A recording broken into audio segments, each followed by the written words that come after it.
ActivePort shares at the moment? If any, please let our audience know that.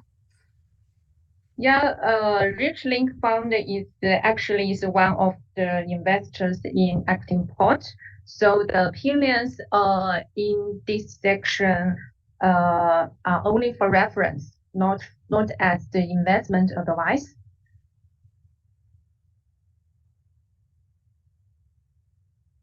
But we didn't hold any like the share in Osteopore. I think that's all. Max 可以了。Thanks. And next time, hand it over to you. Yes. So we will begin. Hello, everyone, and a warm welcome to this section. My name is Grace, and I'm from Richlink.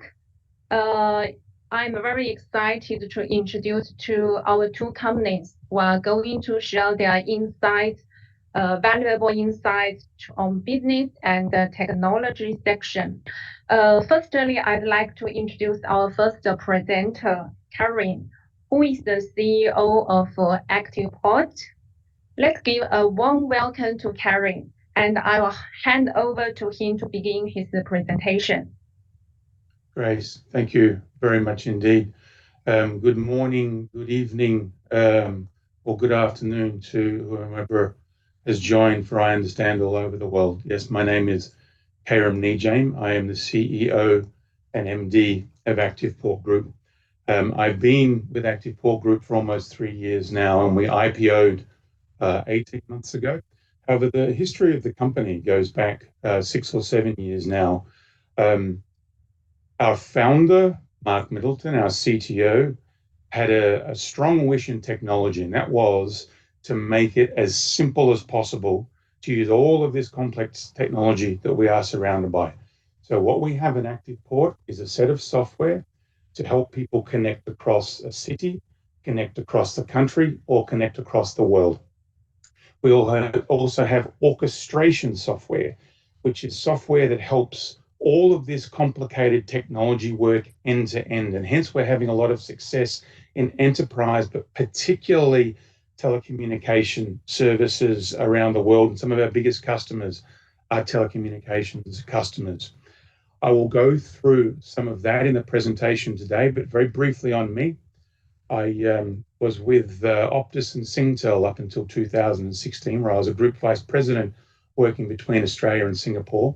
I moved over to Telstra in Australia, where I was an executive director of product engineering, meaning I built all of Telstra's products across all technology areas and all segments. When I first saw the ActivePort software, I saw something I had never seen before, and we still believe the software we have in ActivePort is quite unique globally. So a lot of technology companies and presenters will take you through a view of the technology and talk about SD-WAN and acronyms and all those sorts of things. What I want to do to start my presentation today is give you a view of how the company has been successful over the course of the last 4 quarters. So the tables you see in front of you, the graphs you see in front of you, are on the left-hand side. Our software revenue from Q3 FY22 to Q2 FY23.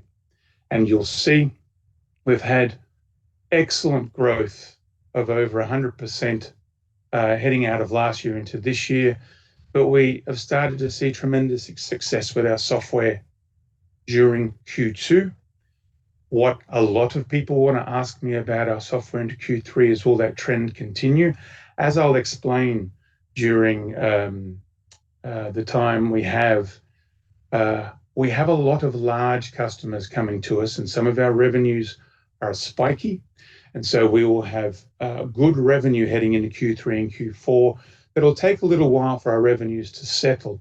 However, we expect growth year on year in our software revenue from here in. To explain how the graph on the left and the graph on the right work. The graph on the right, if I can draw your attention to Q2 FY23, It shows the group generated $5.6 billion in that quarter. 34% of the revenue generated in that quarter was from the software revenue depicted on the left. What we have done as a company since our inception is driven software revenue as a percentage of total revenue. The blue section of that graph sets out our services revenue. We have a set of companies inside ActivePort Group, and two in particular, Vista and Starboard, drive services revenue for us.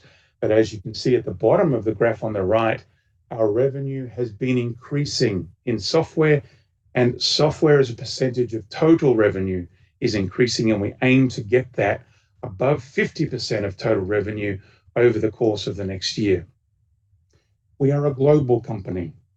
We have points of presence throughout the world, through Asia, into India, into Europe, South America, North America, and through the Asia Pacific region. And our present customers have us rolled out, as you can see, the orange dots on this map of the world. This is where our points of presence and our operational countries are at the moment. But by the end of this financial year, we will have extended that into some more parts of Europe. And one thing I'll draw to your attention is that we are getting strong success with our software through Africa, into the Middle East, through India, Pakistan, and into Asia. And I'll set out some of the customers that we're dealing with in those areas shortly. So I mentioned a moment ago that we have been attracting some large customers. What I have on this slide is to give you an example of the sort of customers we have at the moment and some of the opportunities that are being presented to ActivePort Group. When we first IPO'd the company, we expected to have a large number of small customers helping us generate monthly recurring revenue. What we're finding is a recognition from the market of the value of our software, how it can drive automation, efficiency, and customer experience end to end across large technology environments. Hence, one of our key customers is Lightstorm. Lightstorm is a startup out of India that has launched in Thailand, launched in the Middle East in Dubai, and is well backed by I2 Capital. Our software is used at the heart of Lightstorm for them to deliver deliver services to their customers. They are a telco company delivering services globally. RadianArc is another one of our key customers, which is in the process of rolling out to 42 telecommunications companies around the world. Our software empowers a gaming platform for RadianArc, and RadianArc have what we believe is the most sophisticated cloud gaming platform on the planet. So they are two existing customers, and we expect the revenues in year from Lightstorm and RadianArc to be between $2 to $5 million each over the course of this financial year, and extending for our multi-year contract with those companies beyond this financial year. TNS and Airtel are two companies that we are working with closely at the moment. TNS is a transaction-based company that manages banking transactions in North America. TNS has 60,000 endpoints in its network, and we're working with TNS at the moment to work out how our software can help them with software-defined wide area networking, orchestration, and security. It's a similar case with Airtel in India. Airtel, the Bharti Airtel Group, is one of the biggest telecommunications companies in the world. And we're getting the attention and attraction of some of these very large customers because, as I said, they have the opportunity to simplify their technology environment and to deliver services end to end for their customers using our software to make services work across an entire network.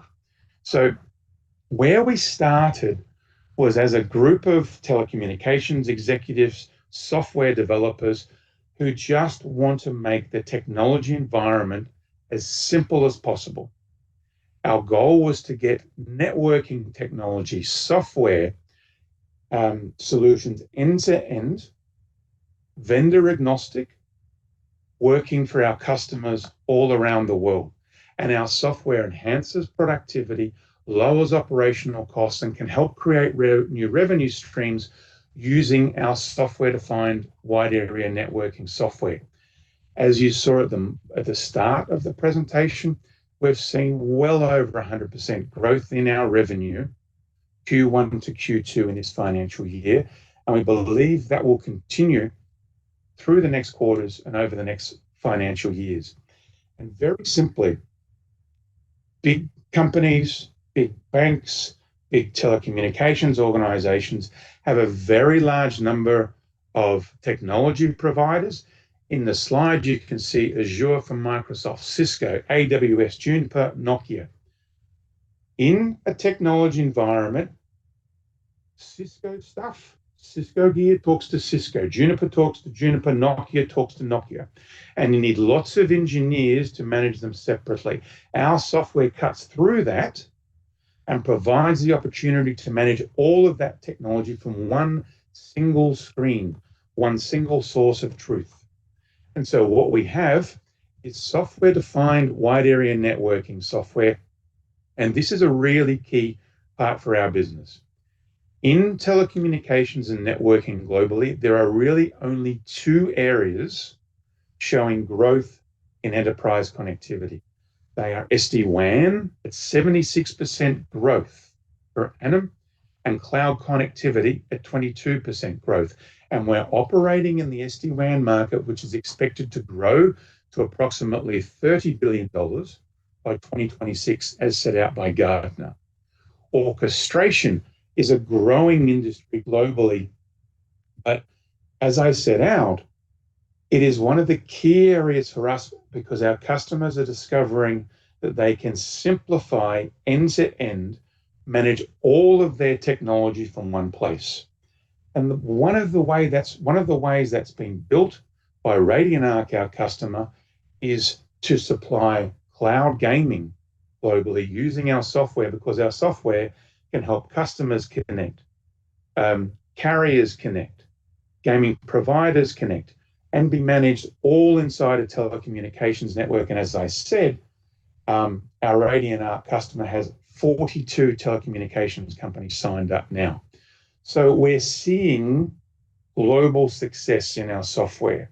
We have significant traction across a set of telecommunications companies globally, and we have contracts in our pipeline. We have 98 active opportunities in our pipeline at the moment. The sort of contract, the sort of companies that I showed you before will generate for us single-digit $1 million in year typically, and have total contract values in the order of $10 million. And we have 8 to 10 large companies lined up waiting to use our software now. We are seeing take-up in banks, retailers, and utility providers around the world. But one of the most exciting customers we have is Lightstorm, that will eventually roll their product into about 16 countries. And Lightstorm have a very similar model to somebody like PCCW or Megaport in Australia, the way they will deliver services around the globe, but using our software to do so. So as you can see on this slide, we are helping Lightstorm roll out through Indonesia, Malaysia, Thailand, through several other parts of Asia, into the Middle East. And as I pointed out before, we're seeing tremendous take-up in our software through Africa, through the Middle East, through India, and into Asia. What we offer is a very price competitive product with a very high, rich feature set, and we will see our software-defined wide area networking software continue to roll out both across Australia and across the world. So one of the key areas of focus for me as the CEO and MD of ActivePort Group is moving a startup company to be a scale-up company. And what I mean by that is that we have to balance our cash reserves with our revenue as it comes through, and to supply our software to a large number of growing customers around the world. So people say to me, it is a good problem to have. It's one that we're managing very, very carefully as we grow, deliver to our customers, and scale up all around the world as quickly as possible. That is ActivePort in about as quickly as I can do it, over 15 minutes. But Grace, I think you mentioned that you have a couple of questions for me, and I'll stop there and wait for your questions. Thank you. And thank you, everybody. Thank you, Karim. I think your presentation is very informative and engaging. Yeah, I have a couple of questions.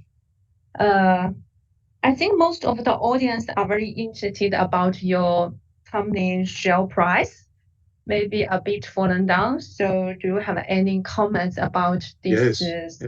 Yeah. And thank you for your comments on my presentation, Grace. ActivePort has been one of the tech companies on the ASX and other global indexes or other global exchanges, which has suffered as a result of a tech downturn. But if I draw your attention to our share price last October, we were at 6 cents. And what I did during the last half of last calendar year was set out some presentations very similar to that which I've set out here, which explain to potential investors and investors the way we are planning to grow and the growth in our software. What we saw occur through December and January was the share price move up to 17 cents. We have then had some large transactions, some more softness and concern in the market over the collapsed bank in Silicon Valley, and a softness returning to the tech sector. But what I've said before is that with our present pipeline, with our present revenue growth, I think we're one of the companies that are in a position to bounce. We saw that with some confidence returning to the market on the back of reduced inflation in the US, the NASDAQ improved and our share price improved immediately. But it's very important for us to get our story out there around starting up to scaling up. So hopefully over the course of the next weeks and months, we'll get back to the 17% point we were at a few weeks ago and beyond the IPO price of 20 cents from October 18 months ago. But thanks, Grace. It's an excellent question, one I'm being asked a lot at the moment, yes. Yeah, and the other question is, I think they want to know the business in Australia and global. What is the proportion like of revenue and the profit contribution? Yeah, one of the, for our software side, the vast majority of our ActivePort customers are international. And so I don't have the exact number in front of me, but it would be under 20% of the revenue for our software in ActivePort Group is generated in Australia. The majority of it is generated overseas, Africa, India, as I mentioned, through Asia. Being a software company, we have strong margins around our software. As we start up, we have to increase some of our operational costs, but our margins are north of 50% on our software, and we aim to have a margin on our software revenue north of 70, north of 80%, because we write the software ourselves. The software is in-house, and so we have flexibility on our pricing, but also some excellent margins available in the market as well. The third question is, what are the main risks facing the company today? Yeah. Thank you again, Grace. One of the things we've been monitoring very, very carefully is, are we being copied? I've had a conversation with Gartner on several occasions about magic quadrants, and Gartner have a SD-WAN magic quadrant, an orchestration magic quadrant, but they don't have a quadrant for us who do orchestration and SD-WAN and a bunch of other technologies. So the risk we watch very, very carefully is that we're copied, because at the moment we believe the end-to-end software proposition we have remains unique. The other risks for ActivePort tend to be around the global position of startups and technology. We, I believe, are a casualty of the softness in the market, or the concern in the market around tech startup. So we're watching that risk and managing our cash very, very carefully. But we're starting to see those green shoots of some confidence coming back into the market as we think the global correction occurs on interest rates. And we hope that over the course of the rest of this financial year, we have our share price back above 20 cents again, which will make me feel a lot more comfortable, because as you mentioned a moment ago, Grace, Richlink are an investor in ActivePort, which we're very, very appreciative, and getting our share price way above the IPO again is one of our key drivers. Yeah, ActivePort, actually, one of our audience mentioned that ActivePort outperformed the industry market last year. So they are very look forward to the performance this year. They want to know that is it possible to have a larger increase than the industry this year? Yes, I believe we can. We are in the growth phase as a software startup. And as I mentioned a moment ago, we are going to see some large customers come on board, and our revenue will fluctuate slightly over the course of the year, but continue to grow. Some of these deals, as I mentioned, are multi-million-dollar deals in year and have contract values well above 5, above 10, and some of them over $15 million. We are very confident, we are very excited, and we believe that we can continue that growth. I very much appreciate the comment from one of the listeners around pointing out that we did outdo several indexes. We believe we can continue that, and we also have so much interest in our product from around the world. So I absolutely hope so, Grace. I hope to continue to be well above any of the other indexes, any of the other industry reporting. Yes. Thank you. And we noticed that these 2 years, I think it's a little bit hard for the technical company. So do you have any like the look out for this year? Yeah, we hope to continue the sort of growth we saw in H1 in the H2. If we go back a year, we plan to exceed between $2 and $3 million purely in software revenue in this financial year. To the half year, we had $2.5 million in software revenue. We intend, and we believe we have a pipeline that will help us hit at least the same revenue in H2 as H1, and continue to see that grow over the next number of years. I can't provide guidance on exactly what the revenue number is, but what we have modeled internally is that we hope to double that revenue year on year for the next 5 years. Now, that isn't a forecast, it's far from a guarantee, but as we build out our cost base, as we build out our customer base, and we look to work with partners around the world, that's one of the models we use on our software growth over the course of the next few years. Yes. The last question will be about the China business. Do you have any plan to develop the business in China? We have had several partners and customers reach out from China. PCCW is one of our partners, and I believe PCCW now has points of presence in, I believe it's over 100 data centers in China. We also have partnerships into Malaysia with a couple of companies there, and indirectly, China Telecom and a couple of other companies have looked to talk to us about our software. Very happy to have those conversations into China. We have been looking at partnerships into Hong Kong, and we have present partnerships into several parts of Asia. I do not have direct line of sight to a customer in China right at the moment, but like a lot of other parts of the world, we have strong interest. Thank you, Karim, again. I think I cover all questions. Thank you. Thank you very much, Grace, and thank you all.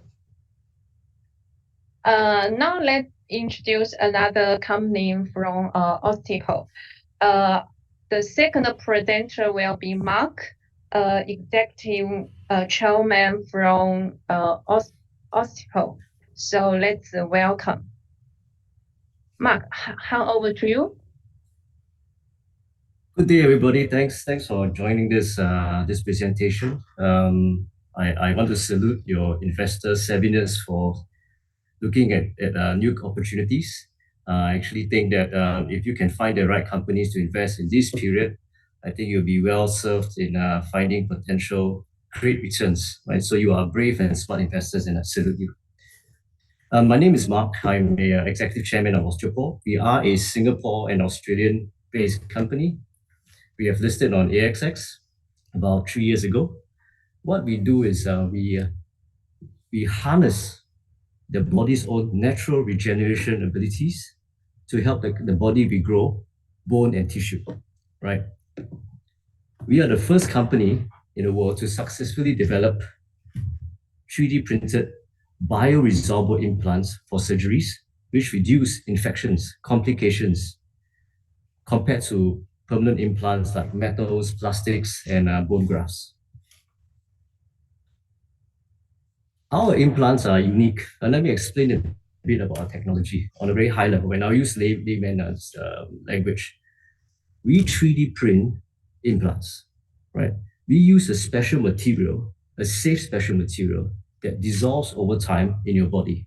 So, for example, if you have an injury, you have a cracked bones, your body is able to heal that cracked bone, no problems, right? 3-6 months, right? It's no problem. But when you have a major injury to your bone, for example, you have a terrible accident where you have a cracked skull, you lost pieces of bone fragment, you have somebody has bone cancer, you have to remove a piece of bone, or you have a bacterial infection where you have to remove a part of your leg. Now, when you have a gap in your bone more than 1-2 cm, your body cannot grow back the bone. It is too big a gap. Now, what does surgeons do in the past? They put artificial implants, right? Metals like titanium or plastics like PENG. So that's what they do. And that's the most common way of filling that gap in the bone. But the problem is this: these are permanent implants, and permanent implants are actually permanent risks. For permanent implants, you have a 33% chance of complications and infections. It is a ticking time bomb, and you're always worried something happens, and your body never feels the same. Now, another way that surgeons do is they use bone graft. So if, depending on the circumstances, you can use bone graft. You take bone from your leg and you put it to where the damage is. That is only slightly better because you'll be surprised, your own bone, but you got 20% chance of infections and complications. The body is quite smart. Sometimes the body absorbs that bone graft. So can you imagine you had twice surgery, taking out from one place and put another place, twice the pain, and you're still back to square one. Right? If you go back, whether is it permanent implants, bone grafts, you run the risk of going back into the operating theater. Now, our product is 3D printed. We have this special material which dissolves harmlessly over time. What differentiates us in our technology is, and we have the IP, the intellectual property for this, is we can 3D print, because we use 3D printing, we can mimic the natural honeycomb structure, the micro porous structure of bone. Right? We are the only guys that can do it. So when we 3D print our implants, we fill the gap in the body. It creates the perfect environment for your body's own natural regeneration ability to grow bone back. It grows over the implant, and more importantly, through the implant. So as your bone naturally grows over the implant, guess what? The implant dissolves naturally. So over the time of 6, 9, 12, 15, 18, 24 months, as your bone grows naturally, the implant dissolves, and what you have left is your own healthy bone. That is the best treatment you can do when you replace lost bone with your own bone. So you can imagine there is almost 0.01% of complication rates because you're doing your own body's natural regeneration ability. So that's really the technology of implant, right? We help you grow tissue. We help you grow back your bones. We have off-the-shelf products, right? Standard shapes that surgeons can use. Because it's 3D printed, we can print specialized, customized products. We can print a rib cage. We can print a whole leg bone, right? That is the strength of our technology. This is a picture of our various products. The first three on the left are your standard products that surgeons can use, standard shapes. The last one is your customized shapes. It can be anything you want, as I mentioned. So to give you a sense how it works, right? For someone that needs customized implants, let's say you have a cracked skull, right? You have a hole because you have a terrible motorcycle accident. You go to a CT scan. CT scan results sent to us. We will use our software to create 3D rendering, and we work out the exact shape of the implant. We'll print it, send it to the surgeon. The surgeon plugs the gap, and you just let your body naturally regrow its own bone. Our implants will disappear. What you have is your own bone. I think that's the very best outcome for a patient. Our technology works, right? We are not, maybe it works, maybe it doesn't. We do experiments, clinical trials. Our technology works. We have major regulatory clearances in major markets: US FDA, European CE mark, Australian TGA, Singapore HSA, and much more. We have done more than 80,000 cases, right? So this is not a 1,000 cases, 5,000 cases, 80,000 over the course of our life as a company. And we have sold in more than 20 countries. In fact, we counted last night. We have sold globally 25 countries in every continent. So we know that our products are welcomed and used by surgeons all over the world. We have strong patent protection. We have many classes of intellectual property protecting our technology. And for scientists and doctors who like to read journals, we have more than 150 published papers, research papers, medical papers, scientific papers. We have all that supporting our technology. Allow me to get a short video played to you so that you can really understand. A video is to explain our technology much better. Grace, can I trouble you to play the video? Yes, we will play to the audience. Then, if do I stop share? Yeah. No, you don't need to stop share. Okay, very good. Thank you.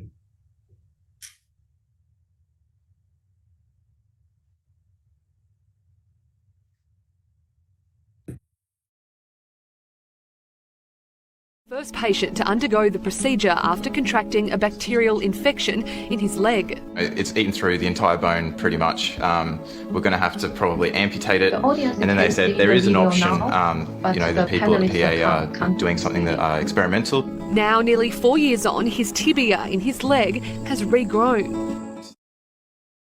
Not long ago, we would have balked at the idea of 3D printed body parts, but it's no longer science fiction. The second patient in the world to have a 3D printed implant in her leg to help regrow her own bone. Scaffold for Ash's surgery was printed by Australian-Singaporean company Osteopore. The doctors were amazed with Ash's progress. She was able to stand and even navigate stairs weeks before it was expected. I want to pursue medicine, and I know that because of this. I really, really, really want to. It just seems like every day, watching my scars heal and the changes in my body.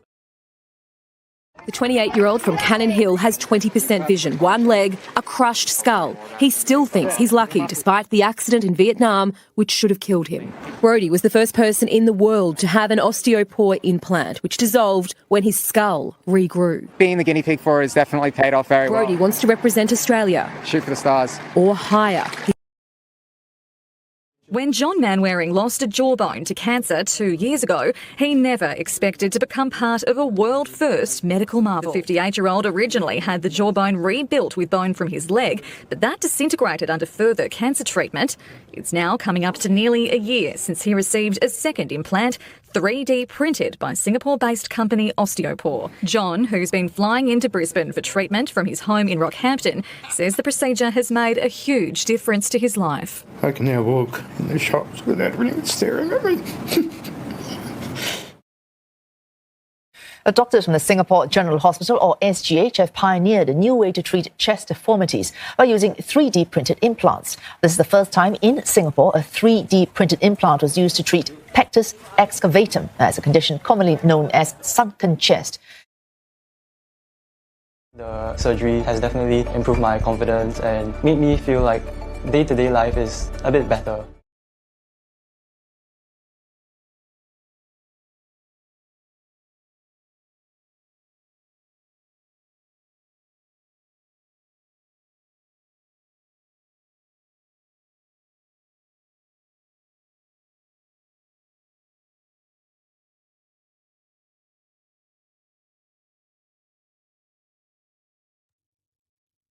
Mark, the video is finished. You can start now. Thank you. So as you all can see, we have done amazing things, right? Our technology works. We have grown. If you look at the slide now that I'm showing, you can see that we have done amazing things. We've grown a 36 cm shin bone, and it's amazing because of the length. It is load bearing, and that guy had a bacterial infection, and he was facing amputation, right? The young lady had cancer, had to remove 15 cm of shin bone. We help her recuperate. And if you know, people with cancer, their body's system is weakened. And using an implant, she's still able to regrow 15 cm of shin bone. The elderly gentleman had bone cancer, lost half his jaw. We managed to recur it, right? The brave guy was trying to swim for Australia, had a massive crack scar. We were solving problems that permanent implants and bone grafts couldn't solve, right? And last, you saw a case in Singapore where we actually helped regrow part of a person's rib cage. So we are doing, in my view, amazing things. And this brings us to what we are trying to do, right? We are proud. We are very proud to do world's first. But enough of world's first. We want to be the standard of care globally for tissue regeneration. That is our option. That is our mission, right? We want to do world's first here, world's first there. It should be everywhere. Everybody should get this technology. And that is our mission. And our vision is to be, with our unique, strong technology, is to be the most valuable regenerative medtech company around, right? And at the end of the day, it's really to improve patients' quality of life. And because they only do a surgery once and do it properly, you have reduced healthcare costs, right? A bit on the technology side, very quickly, I introduced my colleague, Dr. Lim Jing, who is our CTO and COO on the technology. Jay? Thank you, Mark. So to everyone, thank you very much for listening in to us. Over the next few minutes, I want to give everyone a high-level overview of the technology space that the company is in, so that we get a better understanding of the industry that we are targeting at. So for those of you who may be unfamiliar to the concept of regenerative medicine, that's precisely where we are in. It describes technology or concepts that enable the body to use its own regenerative capacities and capabilities to regrow, repair, or replace damaged or diseased tissue.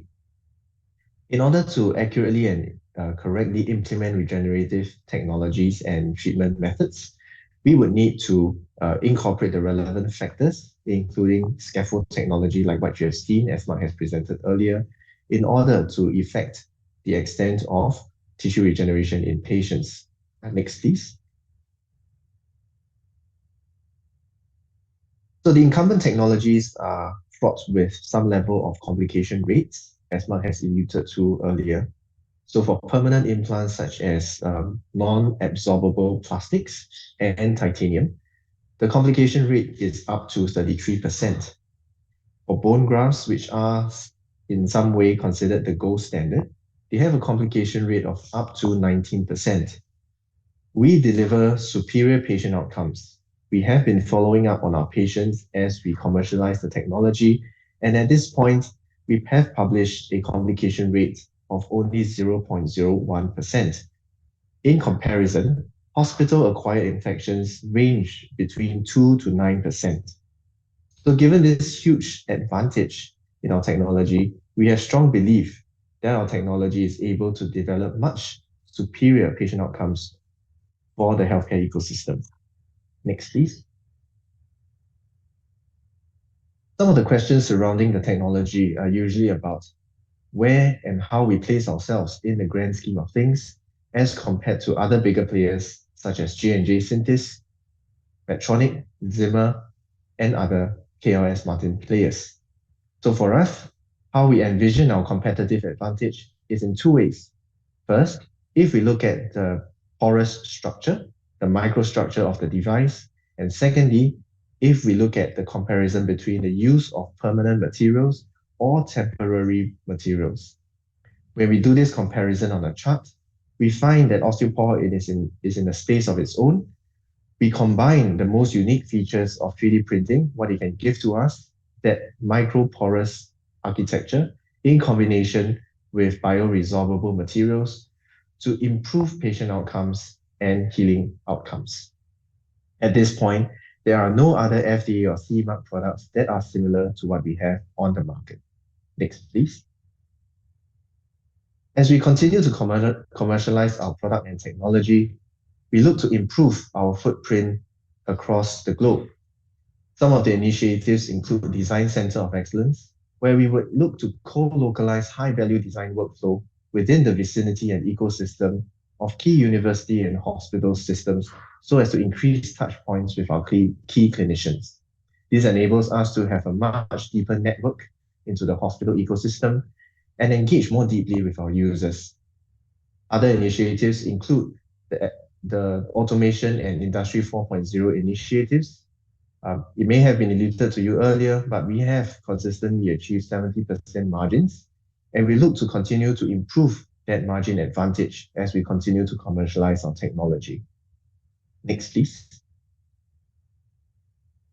In terms of continuing to build future value for the company and for our shareholders, we continue to fill our product pipeline and technology pipeline. First, we look at accelerating bone regeneration.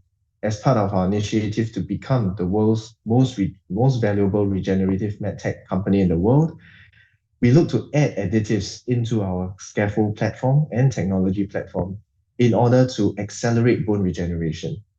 This will allow us to see quicker and faster healing in our patients. Apart from that, we have started inroads into other applications by working with key clinicians to explore new applications such as rotator cuff repairs and other applications. Last but not least, in the development of our technology and products, we do conduct evaluation in biological models in animals, and we do see a potential for our products and technology to be applied in such a setting.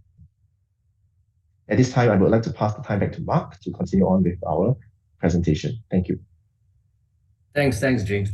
So, ladies and gentlemen, this is really a summary of our technology. As you can see in the slide now, we have small but growing global sales, right? We are in 25 countries in every continent. We've got approvals from major markets, FDA, CE, Australia, Singapore. Obviously, CE is Europe. And, we are focusing on other important huge markets like China and Brazil. Brazil is a huge aesthetic market that, we have to look at. So what's our focus areas as a company? Whilst we want to change the world and get everybody access to our technology because, we think it's the best technology for them, we are a commercial company. We have to take care of our shareholders. So we have a focus for 2023 to grow revenues, right? We are growing revenues very nicely organically, right? We are going to speed up this growth through intelligent partnerships and acquisitions. So just to give you an idea, let me jump a bit of a slide sequence, if you don't mind. We have had very strong organic growth, right? I think in a matter of moments, a new slide will turn up. You will see that if you look at our quarter-on-quarter growth, right? First of all, I want to explain that Osteopore really listed in late 2019. So really, we have been a listed company for 3 years, right? We really started commercializing the technology maybe 2017 and 18, but we were a small company with limited resources, so we decided to list to have the resources to grow further, to commercialize. And if you see the slides, you see that in the light gray, that is before COVID, we have a nice upward gentle growing trend of quarter-on-quarter revenues. You can see, revenues drop as is expected during COVID. And then you can see our revenues going back up. You have to understand that, 3 years as an Australian listed company, more than half we were operating under COVID. We all know COVID is almost 2 years. And I think our revenue numbers were impacted and we lost a lot of momentum. Can you imagine if we had that same curve at the first year and you use your powers of imagination, you extrapolate it to now, we would have been doubling our sales, right? It is what it is. I think everybody suffered through COVID. I think us a bit more because our technology requires interaction with hospitals and surgeons on how to use the implant. Our technology requires surgeries to be done. So during COVID, you can't travel, right? Zoom is different. And a lot of surgeries were pushed back. Hospitals were just, swamped handling COVID, right? So we are trying now to rebuild momentum. As you can see, in 2022, the chart is going back up, right? So that is our strong organic growth that I'd like to share. Now, that is organic growth. We are now going to focus more on key applications. The wonderful thing about technology is it is a platform technology. Bones, head to toe. Every body part is a different application that we can fix skulls, we can fix jaws, we can fix shoulders, arms, rib cage. But as a business, because we are a commercial entity, we need to be able to focus on specific applications that bring us sales faster to create shareholder value. And in this case, I'm going to explain to you a few focus that we have. First is the craniofacial. Craniofacial is basically your face in the skull. This is where we started our technology, is where our founders started their research. So this is the application which has the most deepest approval globally. It has the European CE mark, it has FDA in the US, Australia, Singapore, right? And we are looking to enter into China, right? Out of our 80,000 implants, half of it is through the craniofacial market. It is the deepest regulatory approval and adoption rate has grown 150%. More importantly, we have started having traction into the US market, and the US market is huge. We have got US FDA, we've appointed a distributor, we use a distributor model, and we have recently been onboarded into the US federal government Veterans Affairs Hospital Group. And that is a group of 300 over medical facilities. Right? So our products can be acquired from this group of medical facilities, and it is reimbursable from insurance, which is very important. So the craniofacial market now contributes 50% of our revenues. We're going to hit hard to grow that revenue, and we expect US to start contributing greater revenues this year. Another particular market which we're very, very excited about is the aesthetic market. Our technology can do nose, can do breast implants. In fact, we 3D print a nipple. But as a business, we're going to focus on our nose jobs, right? We have sold thousands and thousands of rhinoplasty related products. And this is an amazing application. We only, at this moment, have approvals to sell our rhinoplasty in certain countries in Asia because it is a fairly new application we brought to the market, right? It is in Korea, Vietnam, Singapore, other parts of Asia. And guess what? Korea, I think most people know, Korea is the aesthetic central of the world, right? Everybody looks to Korea for the next cutting-edge technology for aesthetic treatments. We have been one of the top-selling rhinoplasty nose jobs products in Korea, right? In a short space of time, just the nose jobs, rhinoplasty products, we have taken up 40% of our sales. 40%, just like that, just in these limited countries. So this is an application we're going to hit very hard. We're going to bring it into new markets, right, into other key markets to increase the market size. And we're going to push this product extra hard because we think this is a product that we can double, triple our revenues here. Earlier on, I mentioned the focus of revenue includes not only organic growth, but inorganic acquisitions. So on this front, what we have done, we have also acquired a distributor. We acquired our number one distributor. So the way we work is this. We use a distributor model because it's a simpler turnkey solution for a growing company like us, instead of hiring a very expensive sales team. So we sell, for example, $1 to our distributor. Out of that, my colleague Jing has mentioned that we make a healthy 70% margin. Now, distributor will obviously sell it to the hospital at $2, $2.50, $3 and make their margin. We have recently announced the acquisition of our number one distributor, which is our aesthetic distributor. So the guy that contributes about more than 40% of our sales is now our part of our company.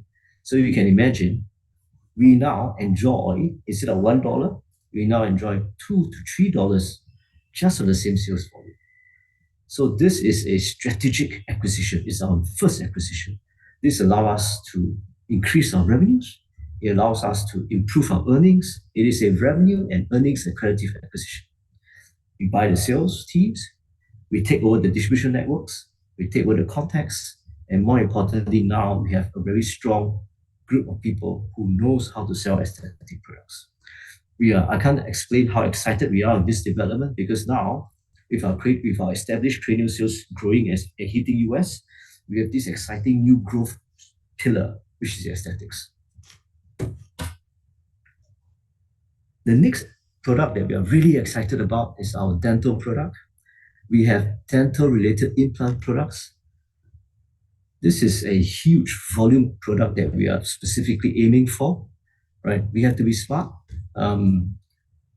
As a company that's growing, we need to focus on applications which has demand and volume. And I think everybody you know has had a dental implant, right? Go to see a dentist, lose tooth, put in the implant. So our product is a superior dental implant-related product. In fact, we have actually recently gotten a almost 20 million grant from the Singapore government to further develop our dental products. So this gives you an idea of how our dental products using our technology is viewed in Singapore, right? We have $20 million just to set aside to develop the product to the next level. We already have approvals in Singapore and certain parts of Southeast Asia. So we have recently signed up a distributor in Indonesia.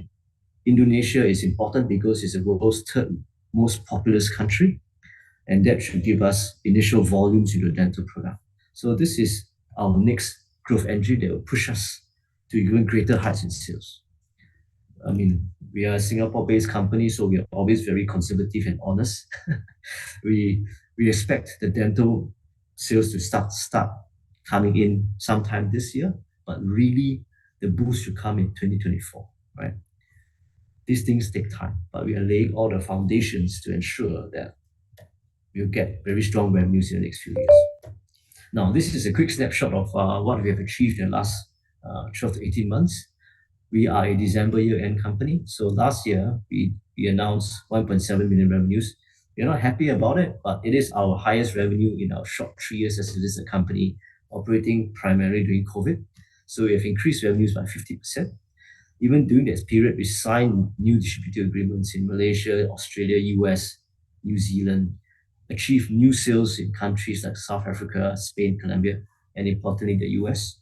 As I mentioned, we got the $19 million dental research grant. We are going to Indonesia for dental products. We have went into the US federal healthcare facilities, and we also gotten our products to be claimable under the Australian private healthcare system. So these are all very important steps to boost adoption and commercialization. This is a snapshot of the team. As you can see, it is mainly Singaporean, right? Myself. Next to me is Prof. Teo, who is a very famous Singapore and globally renowned professor, inventor, right? We have Daniel Au, who is our Australian resident director. He used to work in Rio Tinto, so he's highly experienced and helps us with looking through, making sure that our compliance is there. We have Mr. Goh Kun Singh, our CEO. He has more than 30 years of experience, 20 of it in Medtronic and Edward Life Sciences. These are all big medical device, medtech companies, so he knows the business really well. We met Dr. Lim Jing. This is his first job, and I believe his very last job. He is a rising star in Singapore. He has been featured in many Singapore news programs, documentaries, and he has been voted as one of the rising leaders in our market. And our country manager in Australia is Paul Turner. He has 20 years in Medtronic and Johnson & Johnson. So it's a very strong team. We, as a MedTech company, we are looking to gain every advantage we can get. So we have a corporate advisory panel. Just to give you a flavor, Mr. Greg Rutt. I'm not sure, you might find his surname very familiar. His brother is an ex-PM of Australia. He has a strong government-to-government network. Mr. David Yao is one of the very famous lawyers in Singapore. He helped set up the biggest law firm in Singapore, so we have good, strong legal advice. Ms. Joyce Song is a key partner for us to try to enter intelligently into the huge and important Chinese market. And then we have a range of surgeons, our key opinion leaders, which are critically important for a business like us, right? We have experts guiding us in every field. We are doing cranial, so we need a neurosurgeon, we need dentists, we need aesthetic surgeons, we need these people in the different key markets. We need the US guys, we need the Singapore guys, we need the Australian guys. And we have this lined up, and we are building up this advisory panel to make sure we get into the market in the most efficient and effective manner. So in quick summary, right, we are established breakthrough technology. You guys know it's worked. You saw the video, right? We've done many world's first, and you don't take our word for it. These were featured in national news programs, right? Our company was mentioned, right? Our implants are superior. It's safer. It's more effective. In the very short years that we have, 3-4 years during COVID, we have proved we have been able to hit many countries globally, and people are buying our products, right? As a medtech company, as a medical device company, we are de-risked, right? You don't worry about whether technology works, whether we got phase 1, phase 2, clinical trial, whether we get that approval, whether we can sell. We have ticked all those boxes. So we are de-risk profile. And because of our technology, which is the platform, we can do bones, many different body parts. As Jing has mentioned, we can do other tissues, tendons, cartilage. The market is huge. So we have no shortage of addressable markets. But of course, as a growing company, as I explained earlier, we will be focused on a few particular spaces that will give us revenues, right? We aim to have this execution plan where we have a very good path towards doubling our revenues year on year, right? We are in a rush. We want to be one of the medtech companies that reach break-even and profitability much faster than the industry speed. And we have been working day and night to create this strategy and execute this strategy to achieve that. This is really the end of the presentation. Thanks for listening to our story. I look forward to questions anytime. Grace, over to you. Thanks, Mark and Jing. I think this presentation is quite impressive. And this technology may be a bit new and interesting for our audience. So they have many questions. I pick up some of the questions. The first one is, why does the company have the highest proportion in South Korea? This is an interesting question, Grace. To be honest, again, we are Singaporeans here, generally quite honest. This is not us being very smart and we identified the Korean market. We did not. Thankfully, our CEO, who is a veteran in the medtech space, he has an ex-J&J Johnson & Johnson colleague who is Korean. He found out about technology and said, please, your technology can grow so many tissues. It is perfect for the Korean aesthetic markets. Please allow me to help you get Korean FDA. And obviously, we let him do his magic, and he is responsible for getting that approvals and now making us one of the most commonly used nose job implant products out there. So that's how it happened, right? It very quickly became 40% of our sales, and now we are giving it full attention that it deserves to bring it even higher. The other question is also very interesting. Why is the head office is in Singapore? Well, we are a Singapore company. Our 3D production facilities is in Singapore. We chose to list in Australia because this might surprise. I'm not sure how familiar our audience is with Singapore. Singapore does not, SGX, the listed exchange there, does not have many examples of medical technology and biotech companies listing there. Whereas you have many good examples in Australia, that's one. Number two, when we're looking for a listing destination, it was just one of those things. We were having a lot of Australian top surgeons very interested in our products. So, and you can see the fruits of our labor. You saw the video just now. We had 4 world's first surgeries in Australia. So that is why we are listed in Australia. We have a small team in Australia, but the core team is actually Singapore. Yeah, so the third question is, do you have any other plan? Do you have any plan launch IPO in other regions, like except Australia, Singapore, and maybe other place? Actually, Grace, you and your audience are experts asking very good questions. We actually have been approached by exchanges and bankers to actually consider other markets. So if you use your imagination, what are the key other exchanges out there, right? You have obviously we're a Singapore company. SGX, I know SGX personally, right? MedTech, biotech always look towards the US. There's also glances into Hong Kong. So these are all possibilities in the future, right? It is distinct possibilities, yeah. Yeah, I think some of the audience may be familiar with your company, so they notice that the market expense is quite high.